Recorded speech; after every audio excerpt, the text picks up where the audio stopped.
Hola, bienvenidos a este video en donde vamos a calcular propiedades de equilibrio de reacciones químicas, específicamente lo que es la constante de equilibrio químico, a partir de lo que es la ecuación de Van Hoff. Para este caso en particular vamos a considerar los efectos de la temperatura, por lo cual la expresión de la constante de equilibrio es igual al exponencial de menos el delta G de reacción sobre la constante de los gases por la temperatura. Va a tener que calcularse con precisamente la expresión de Van Hoff, en donde el delta G de reacción va a depender de la temperatura. Es un polinomio en donde se incluye lo que es el Cp. Entonces, bueno, la expresión ya de matemática está definida por este término, en donde va a depender de lo que es J y lo que es I.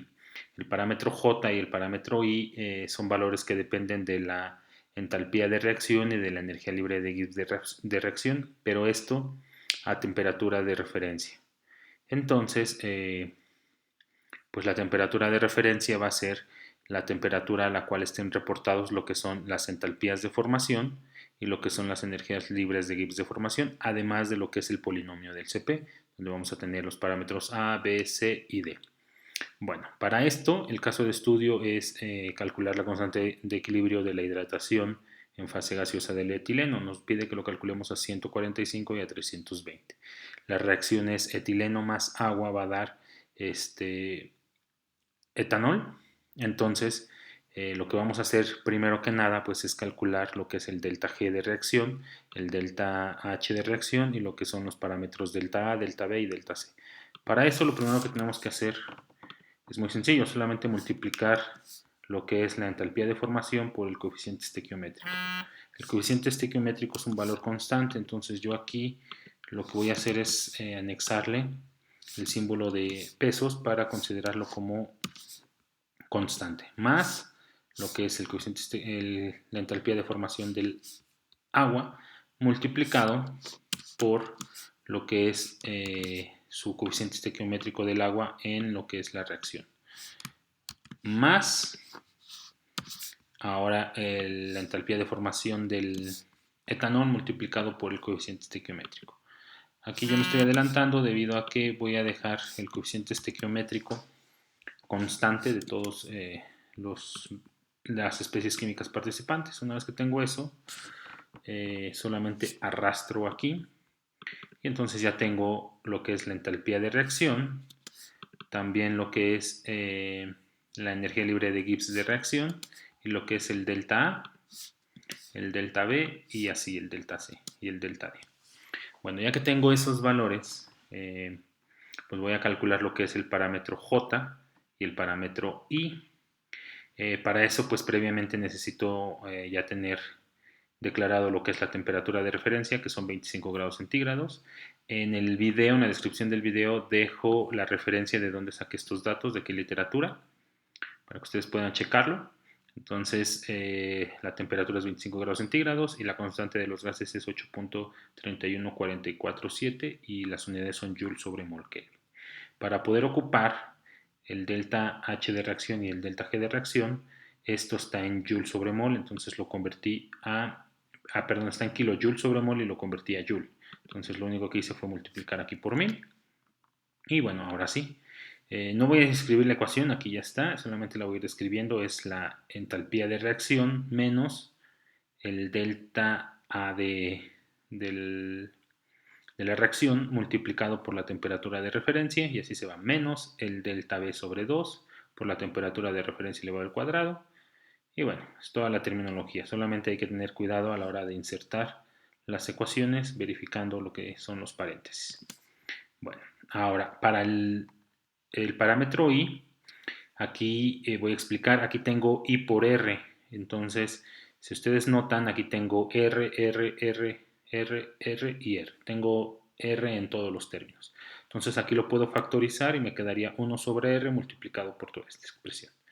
Está dividiendo, lo puedo pasar de este lado multiplicando y es por eso que aquí tengo el término IR. El término IR va a estar o va a hacer toda esta ecuación solamente omitiendo lo que es la R. Entonces me va a quedar el delta G de reacción sobre lo que es la temperatura de referencia. Esto no está multiplicando, hay que tener mucho cuidado, nada más indica que es a la temperatura de referencia, ¿sí? Y es menos el parámetro J sobre lo que es la temperatura de referencia nuevamente, y así nos vamos, omitiendo lo que es R.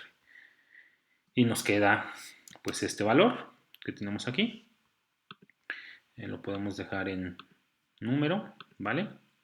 Y bueno, ya que tenemos el parámetro J y el parámetro IR, ahora procedemos a calcular lo que es el delta G de reacción, ahora a la temperatura de 145. Entonces aquí yo tengo 145 y lo convierto a Kelvin debido a que la constante de los gases y el Cp está en Kelvin. Entonces lo dejo en Kelvin y realizo esta operación, ¿sí? Que sería el G menos el delta A multiplicado por la temperatura, multiplicado por el logaritmo de la temperatura, menos el delta B sobre 2 por la temperatura elevada al cuadrado. Y así nos vamos. Al final es solamente el término IR multiplicado por la temperatura.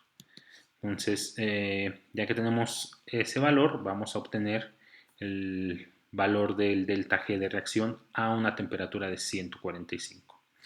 Ok, entonces, recordando, el delta G de reacción nos va a indicar si una reacción se puede llevar a cabo de forma espontánea o si está en el equilibrio o si no puede llevarse a cabo. Entonces, pues el valor positivo nos va a indicar que la reacción no se puede llevar a cabo por sí sola.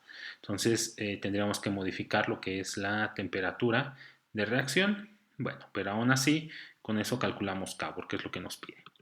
K va a ser igual a menos lo que es el delta G de reacción sobre R por T. Entonces tengo esa operación y tengo que el valor de K es 0.1. Ahora, lo único que resta por hacer, ya que tengo programada una hoja de cálculo, pues es modificar la temperatura. Le cambio a 320, ¿sí? Solamente va a cambiar el delta G. Les tiene que quedar claro que el parámetro J y el parámetro I no dependen de la temperatura a la cual se lleva a la reacción, sino va a depender de la temperatura de referencia. Bueno, con 320 el delta G de reacción crece, aumenta, se hace más positivo, entonces la reacción tiende a no suceder todavía más, a negarse a que suceda, y la constante de equilibrio es 0.0018. Bueno, ahora, aquí para realizar un análisis con Excel de esta ecuación, pues es muy sencillo. Nos dice que cuando el delta G es 0, la reacción está en el equilibrio. Entonces, ¿qué es lo que podemos hacer? Aquí nos vamos a ayudar de una herramienta de Excel que se llama Solver, en donde pues yo le voy a decir que esta función, esto se me vuelve una función, ¿sí? Tenga un valor de 0, aquí le pongo 0, variando lo que es la temperatura. Hay que estar conscientes que el delta G solamente depende de la temperatura. Entonces le doy ahí resolver y esperamos unos segundos a que termine de hacer los cálculos y encontrar la temperatura a la cual la reacción está en el equilibrio. Entonces la temperatura es 83. Por debajo de esta temperatura, por ejemplo 80, el delta G se va a hacer negativo, ¿sí? Y entonces vamos a romper el equilibrio hacia una zona en donde la reacción se puede llevar a cabo de mejor forma. Pero, bueno, haciendo un análisis ya más detallado, esto es de forma individual, por ejemplo, a 80 grados centígrados nos dice que la reacción debe de ser en fase gas, pero el agua a una atmósfera no va a estar en fase gas, entonces tendríamos que llevar esta reacción a vacío. Entonces eso pues va a ser un poquito más laborioso a la hora de lo que es el diseño de los equipos de esta reacción. Entonces es por eso que hay que aprender a vivir con temperaturas elevadas para esta reacción. Y bueno, pues esto es el análisis de esta ecuación de Van Hoff, en la cual pues podemos ver cómo influye la temperatura en lo que es la constante de equilibrio.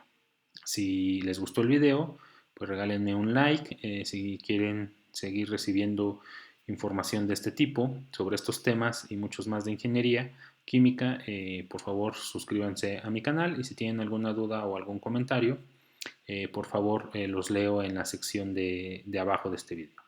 Bueno, eso es todo por esta sección. Espero que les haya gustado esta información y nos estamos saludando el próximo video. Hasta luego.